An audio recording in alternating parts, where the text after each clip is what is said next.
I'm Ann Simpson. And I'm Justin Atkinson. Thanks for joining us. We're less than 2 weeks away from Election Day. The polls will be open on Tuesday, November 7th from 7 a.m. until 8 p.m. Check to make sure you know where your polling place is, since locations change from year to year. There are 4 individuals running for 2 open seats on the St. Paul Park Council and 3 people running for mayor. District 833 School Board has 4 open seats with 10 people running for a 4-year term and 5 individuals running to fill a vacant position. There are also 3 school district referendum questions on the ballot. You can see a sample of your ballot and those referendum questions by going to the Minnesota Secretary of State's website. After a summer of road construction in Cottage Grove, county and city officials recently celebrated the opening of the new roundabout at County Road 19 and East Point Douglas Road, as well as the 70th Street Road reconstruction project, which included new pavement, trails, turn lanes, and wider shoulders. The new roundabout was created in tandem with the improvements to the Cottage Grove Ravine Regional Park. The park itself will not be open until spring. Well, last week a local favorite held a grand reopening. Bella Pizza in Cottage Grove officially opened their new space. We've had Bella in Cottage Grove before, but they moved from a very cramped location. I even heard the word that the old location was about as big as the bathroom at this location. So the fact of the matter is they've got a great new location here. So they do make everything from scratch. I want to mention that. And from the dough to the sauce, so you know you're getting a great pizza, and I can attest to that because I think I ordered like 4 of them from you about a week ago or so. They're doing sliced pizzas and things for lunch here. There's actually a place to sit down and eat inside, which is different than before. So other than carry-out and delivery, they also offer another opportunity for eating here in Cottage Grove with another menu. I want to thank people up front first, all my family who's always supported me in doing everything with the shop, putting the effort that they've put in with me. Everybody in the family has their share and puts time in. Without that, this wouldn't be possible today. Just really happy that this day finally came, and look forward to an amazing future with the city of Cottage Grove and the surrounding areas. 3, 2, 1. There we go. Well, great to see Bella back open in the community. Yeah, you know, they've been here for over 10 years, well over 10 years, so people love them. I know I'm excited to try their gluten-free pizza. Yeah, people were kind of bummed when they had their downtime, but excited to go back and give them their business. Yep, it's great to have them back. Yeah. Well, the proposed route for the south segment of the Central Greenway Regional Trail from Cottage Grove Ravine Regional Park to Interstate 94 was approved by the Met Council.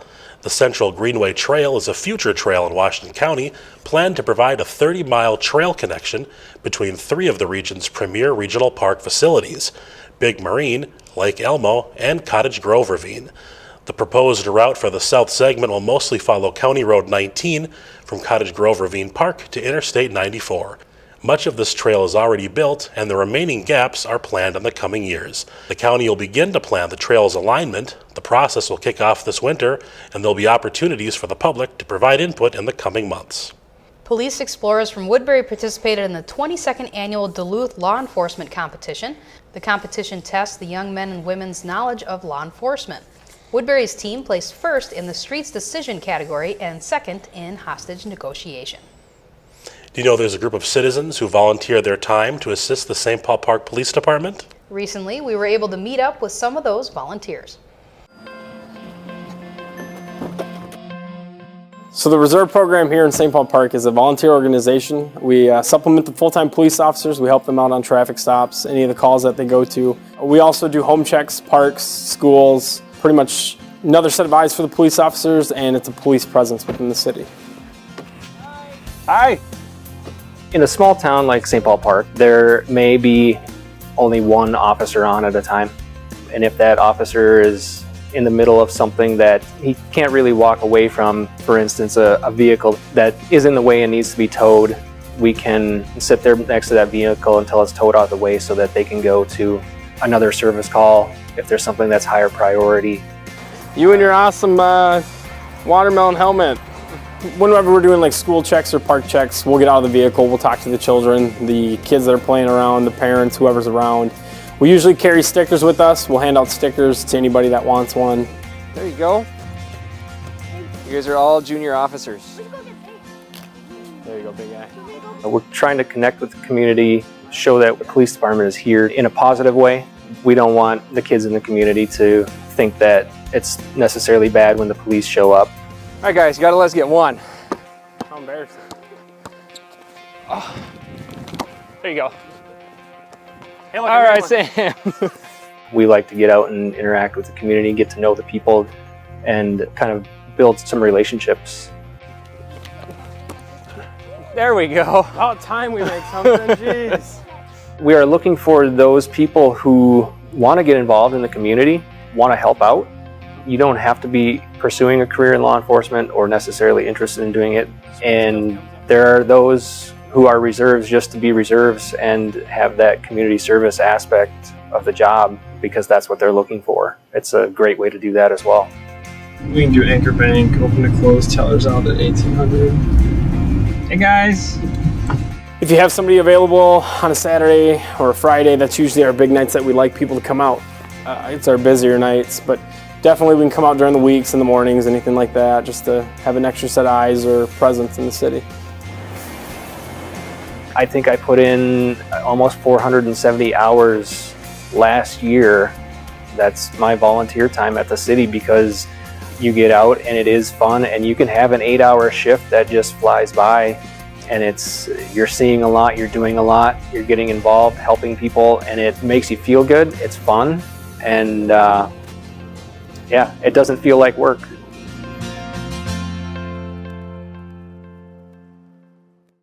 The department is in need of more police reserve volunteers. You can find an application on the city's website. Well, there will be an art fair at Central Park in Woodbury on November 18th.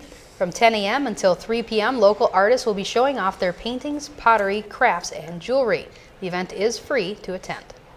When the city of Cottage Grove announced their Parks Puzzler contest last summer, the Miller family decided to embark on a journey to explore all of the parks in the community. You look a little stuffed in there, you little stuffed pepper.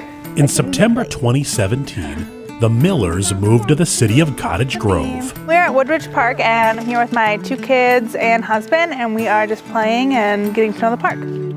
Woodbridge is just one of 35 parks in the city, over half of which the Millers have already explored thanks to the Parks Puzzler contest held by the Parks and Recreation Department.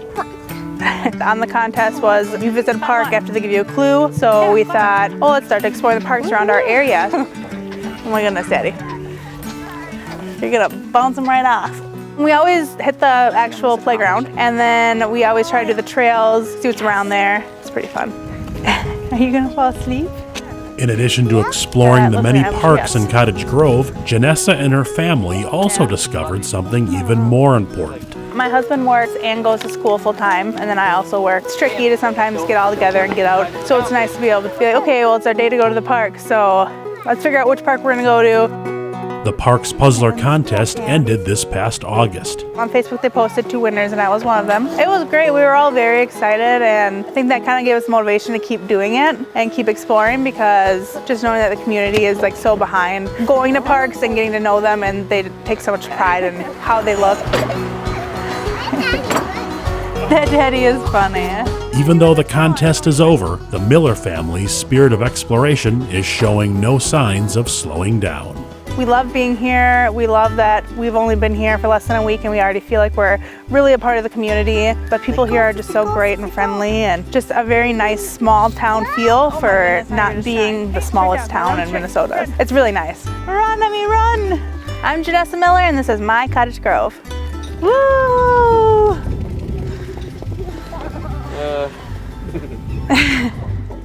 Yay! Check out the city's website for a complete list of parks in Cottage Grove. 8 public safety officers from Woodbury participated in the Law Enforcement United hockey tournament last weekend. Team Metro, which is made up of officers from around Washington County, played several games at the Healthy Sports Center.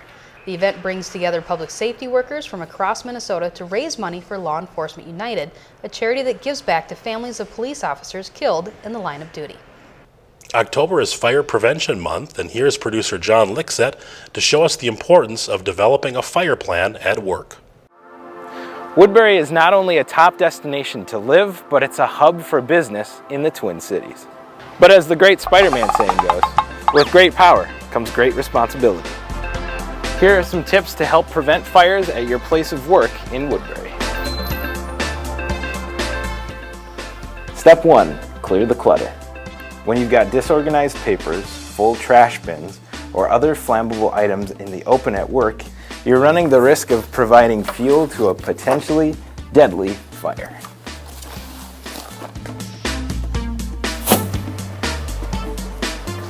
Step 2, maintain your fire extinguisher. If you own a business, chances are you have at least one fire extinguisher for your staff to use in the case of an emergency. But if you let your extinguisher collect dust and you don't provide proper maintenance, it won't do them much good. Make sure everyone knows where the nearest extinguisher is and how to use it. Step 3, replace bad electrical cords and equipment. Sparks from frayed wires and burnt sockets can spread into a full-blown fire. Other electrical equipment that overheats can also burst into flames. Damaged and malfunctioning gear should be replaced as soon as possible. Step 4, clear your emergency exits. OSHA requires that these escapes be well lit with exit signs and clear so that employees can quickly leave in the case of an emergency. Make sure that the exit signs are clearly visible and free from any decorations or debris. Step 5, communicate your emergency plan. It doesn't have to be a big production, but think about how you want to communicate escape plans to your staff and coworkers. Know how to get out and who to contact in the case of an emergency. If you'd like to review these tips and many others, visit the Minnesota Safety Council website. Police in Woodbury are reminding residents to keep an eye out for mail theft.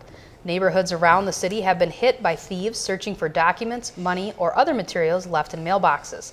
Remember to check your box on a daily basis and remove any mail delivered as quickly as possible. When sending outgoing mail, bring letters to the nearest post box instead of raising the red flag on a residential box. If you suspect that you're a victim of mail theft, call Woodbury Public Safety. Now here's a quick look at some upcoming meetings you might want to attend.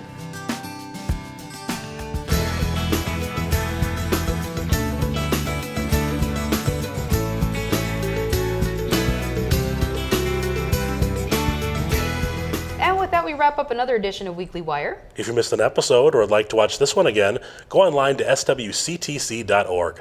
Click on the Watch Programming button found on the lower portion of the homepage, then select Weekly Wire. And of course, you can always stay up to date with us on Facebook, Twitter, and Instagram. Well, Justin, I feel like there's a holiday coming up. Yeah, like, I don't know, Thanksgiving or Easter or, oh, I know what it is. It's Halloween, right? Oh, it is Halloween. Oh. You are, of course, Dustin from That's Stranger right. Things. One of my favorite characters from the show. My wife is going to dress up as Barb, another one of our favorite characters. That's awesome. That's awesome. And you are a wasp. I am love a wasps. bee. Oh, a bee. A friendly bee, not a horrible, disgusting, terrible wasp. You're right. You're Yes. right. Bees, much friendlier than wasps. Everybody likes bees, right? They do. Yeah. Well, I just want to wish everybody a very happy Halloween. Yes, happy Halloween to you. Hope you have a safe and fun Halloween. Mm-hmm. Grab your Kit Kats and Snickers and all that good stuff. That's right. And peanut butter cups. I love those. Oh, those are good too. All right. We'll see you next week.